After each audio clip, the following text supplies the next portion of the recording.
سریۃ عنبر میں فقر کی حالت۔ نبی اکرم صلی اللہ علیہ وسلم نے رجب 8 ہجری میں سمندر کے کنارے ایک لشکر 300 آدمیوں کا، جن پر حضرت ابو عبیدہ امیر بنائے گئے تھے، بھیجا۔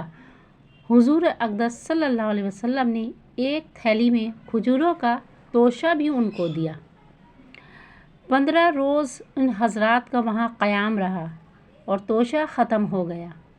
حضرت قیس نے، جو اس قافلہ میں تھے، مدینہ منورہ میں قیمت ادا کرنے کے وعدہ پر قافلہ والوں سے اونٹ خرید کر ذبح کرنا شروع کیے اور 3 اونٹ روزانہ ذبح کرتے، مگر تیسرے دن امیر قافلہ نے اس خیال سے کہ سواریاں ختم ہو گئیں تو واپسی بھی مشکل ہو جائے گی، ذبح کی ممانعت کی اور سب لوگوں کے پاس اپنی اپنی جو کچھ کھجوریں موجود تھیں جمع کر کے ایک تھیلی میں رکھ لیں اور ایک ایک کھجور روزانہ تقسیم فرما دیا کرتے، جس کو چوس کر یہ حضرات پانی پی لیتے اور رات تک کے لیے یہی کھانا تھا۔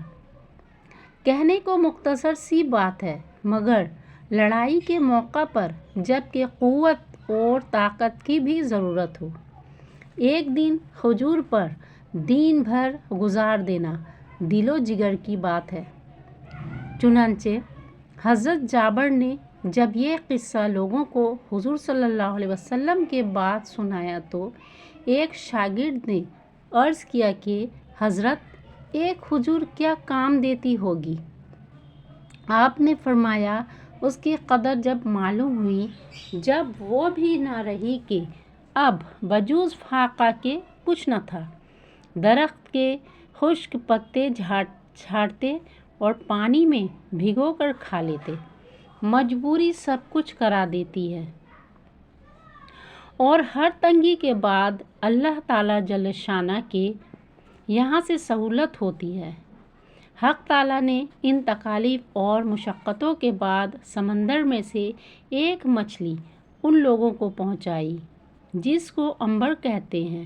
اتنی بڑی تھے کہ 18 روز تک یہ حضرات اس میں سے کھاتے رہے اور مدینہ منورہ پہنچنے تک اس کا گوشت توشوں میں ساتھ تھا۔ حضور صلی اللہ علیہ وسلم کے سامنے جب سفر کا مفصل قصہ سنایا گیا تو حضور صلی اللہ علیہ وسلم نے ارشاد فرمایا کہ یہ اللہ کا ایک رزق تھا جو تمہاری طرف بھیجا گیا۔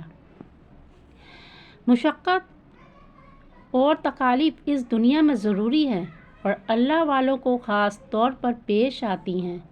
اسی وجہ سے حضور صلی اللہ علیہ وسلم کا ارشاد ہے کہ انبیاء علیہم السلام کو سب سے زیادہ مشقت میں رکھا جاتا ہے، پھر جو سب سے زیادہ افضل ہوں، پھر ان کے بعد جو بقیہ میں افضل ہوں۔ آدمی کی آزمائش اس کی دینی حیثیت کے موافق ہوتی ہے اور ہر مشقت کے بعد اللہ کی طرف سے اس کے لطف و فضل سے سہولت بھی ہوتی ہے۔